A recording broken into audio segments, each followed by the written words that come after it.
to Flavor Flex, Good Food, Good Mood, where it's all about having a great time in the kitchen. Was there anything more fun when you were a kid than those big Easter egg hunts where you go searching in the high grass looking for those colorful eggs in the bushes?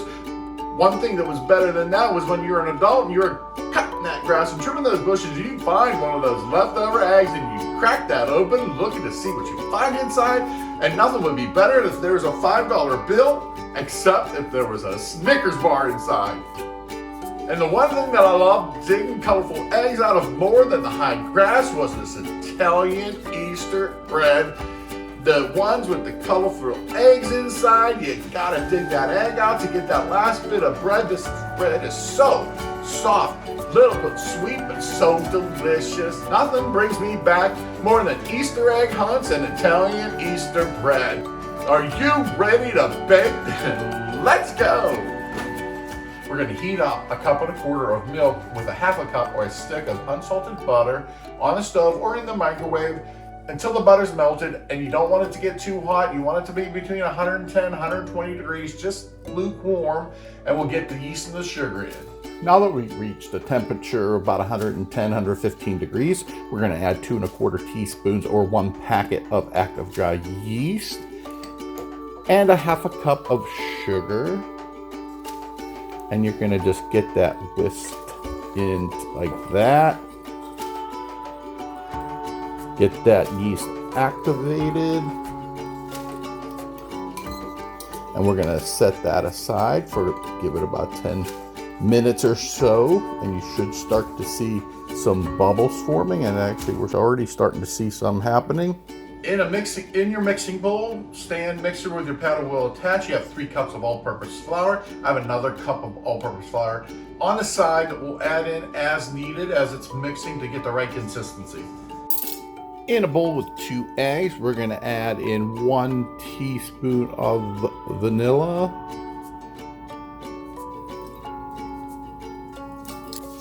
And I like to add in a 1/2 teaspoon or so of lemon extract, just to give it a little bit of a lemon taste and a little bit of lemon zest. Now just whisk that all together. And we're gonna add that egg mixture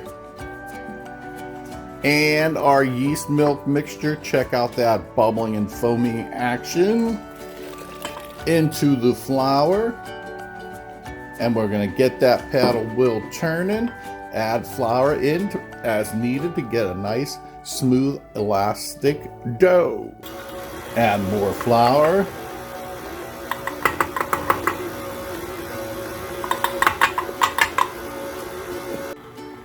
And you'll start to see the dough pulling away from the bowl and forming a ball. Turn that dough out onto your counter that's been floured, and you're going to start kneading it. Just pull the dough in on itself, roll it over, and push with the heels of your hands. Roll and push. And you're going to just knead it long enough until you get a nice, smooth, and elastic dough, which we're already starting to get already. Just knead that in. You get a nice, smooth, elastic dough. You're gonna get that into a bowl that's been greased with a little bit of olive oil or some melted butter, and let that rise for about 90 minutes until it doubles in size. You can see how well the dough is risen, and you're gonna turn that out onto your flour covered workstation. Just kind of punch it down. So now we need to divide the dough in half if we're gonna make one big ring. We're gonna divide it into 6 pieces if you wanna make little individual rings with 1 egg in each one. Or what I'm gonna do is I'm gonna divide this into thirds.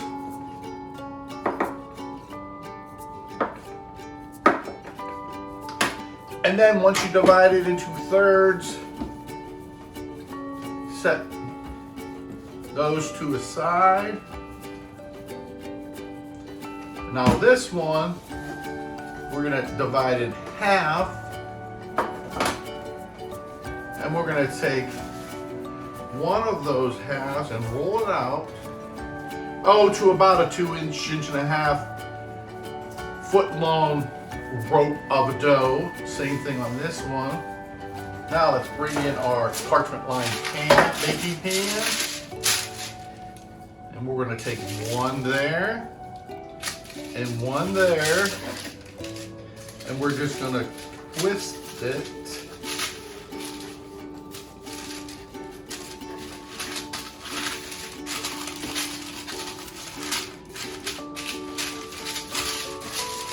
And form it into a twisted dough, pinch the end.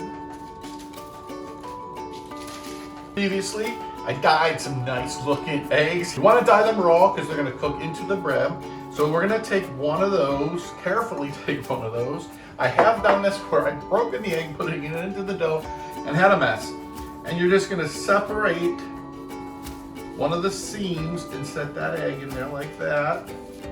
Same thing down here on this end. Just kind of open up that twist. And we'll put another egg in there. And just form your dough back into a nice, kind of small to medium sized loaf, which is going to look just like that. Now let's do it with the second dough ball. There you go. Now we're going to wrap them with plastic wrap, throw a towel over them, give them another 60 minutes to rise. Look how nice those rose up. Now we're going to take one egg and a teaspoon of water and beat that together. And then we're going to brush that egg wash onto the bread.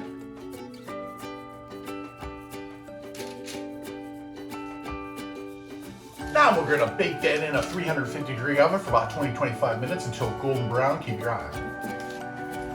Look at how incredible those turned out. These on these wire racks to cool. Let's get them cooled off and give them a little final flavor touch. Let's go. Woo! Oh, it smells good. Okay, now I'm going to take about a 3/4 cup of powdered sugar and add a tablespoon or so of milk. And you're just going to get a thin glaze. And we're going to brush that onto our bread. Now comes the festive part. Some little mini sprinkles. Sprinkle those on top. Now let's clean up the mess and give it a try. Woo! Doesn't that just look incredible? Now it's time to give it a try. Where's the ham? Where's the Swiss cheese? Tomorrow we'll try it that way. Let's give this way a try now.